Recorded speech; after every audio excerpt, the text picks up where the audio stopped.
At the time of making this video, I am 21 years old, and if I could go back and tell my 18-year-old self these things about social media and how difficult it would make my life, these are the things I would say.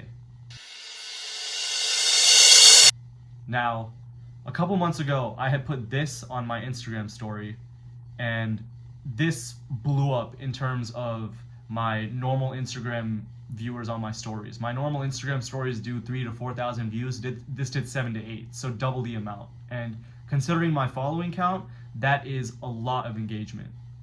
And I had gotten a ton of DMs and a ton of questions in person about my opinions on social media in general and how I particularly use it. And in this video, I'm going to break down exactly how I feel about social media and why I believe it is destroying your life.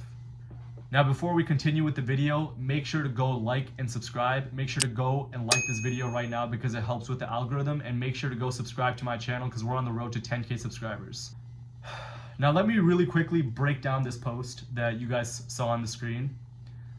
A lot of y'all have literal TikTok monkey brains. I am so tired of seeing people I know in person or online put themselves down because of the shit they consume online.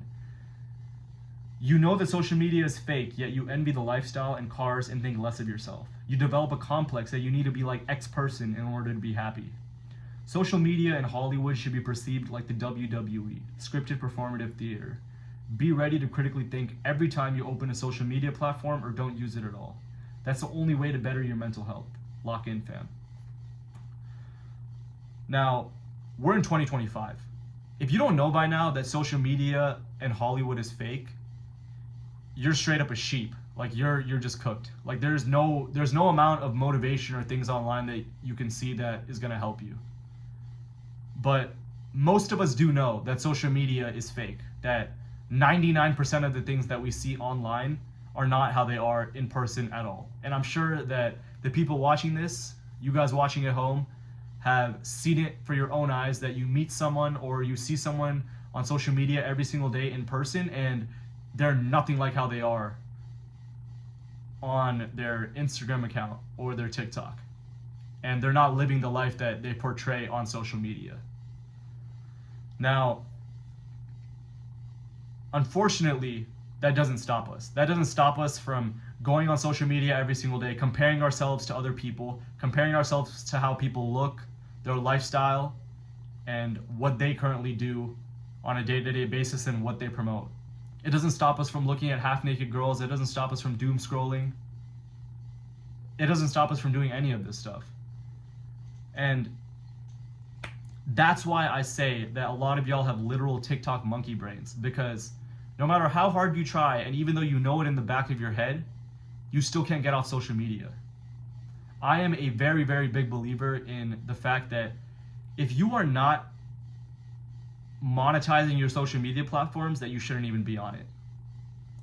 If I wasn't making money on social media, I would not be on any platform. I wouldn't be on Instagram, TikTok, or YouTube. I'd just go completely ghost. I'd go off the grid because social media isn't doing anything for me. There's no reason for me to feed off the validation of other people if I'm not just for the hell of doing it. I'm not making any money. And I see so many people who spend hours and hours of time a day on social media just because they have nothing else going on in their lives. If you're addicted to social media, all that means is you have no purpose. You're not chasing anything. There's nothing that is going on in your life that is making you want to get off social media. And for the people, and everyone still uses social media, right? But a rule of thumb that I live by every single day is be ready to critically think every time you open up a social media platform. I've spent the last 3 years curating my mindset to only being on social media whenever I'm actively researching an algorithm or I'm posting my own content. Other than that, you will never see me liking people's stories. You'll never see me looking at other people's posts. You'll never see me doom scrolling, because these things were killing my emotional and my mental state. They were making me constantly, especially in the fitness community, oh my gosh.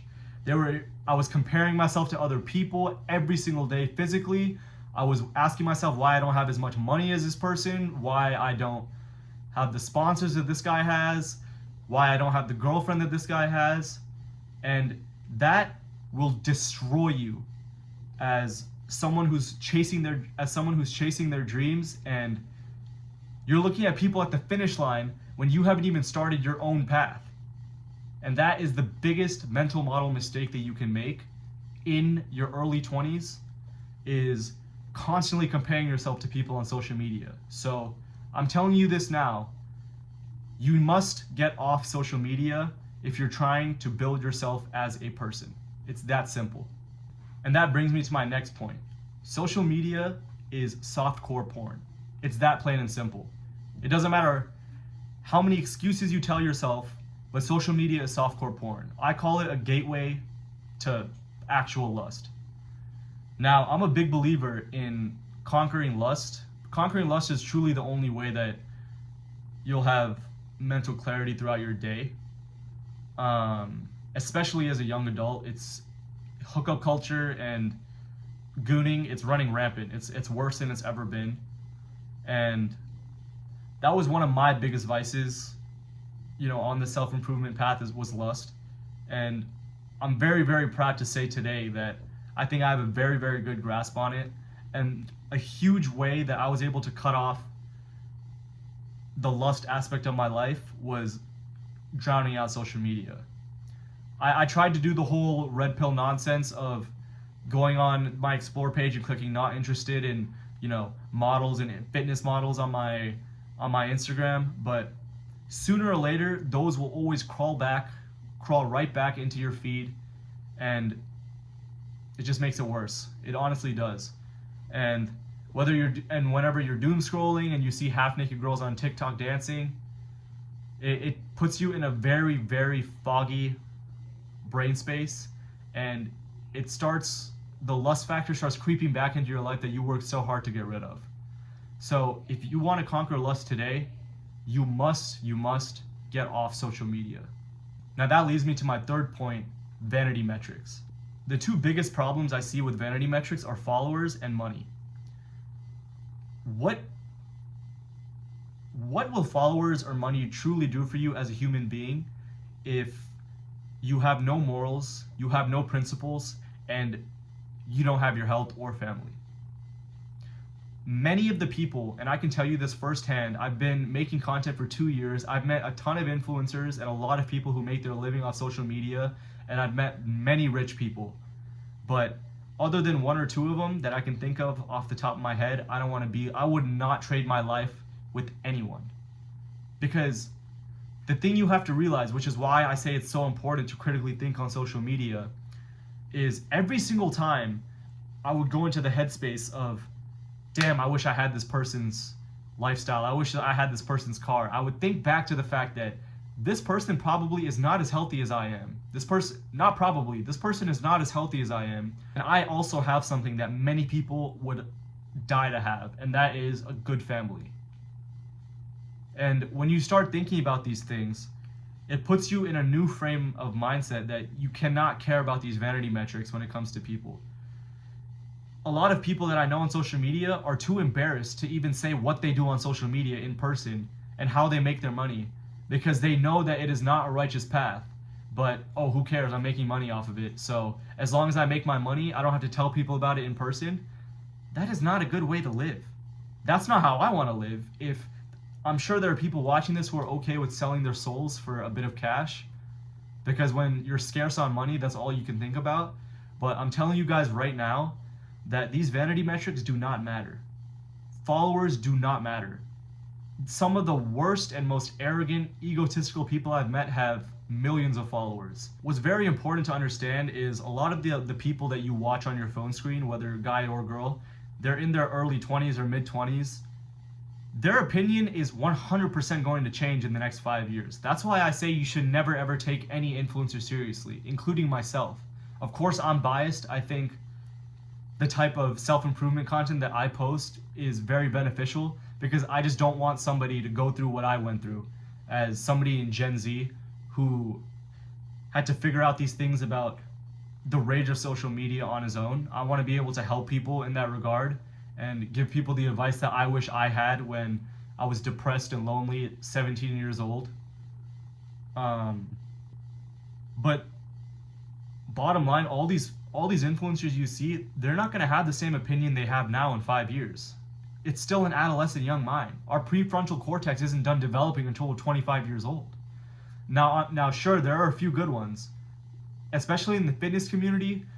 Noel Dazel comes to mind. Absolutely great guy. Met him in person too, but that's an example of a few and far between, if I'm being honest.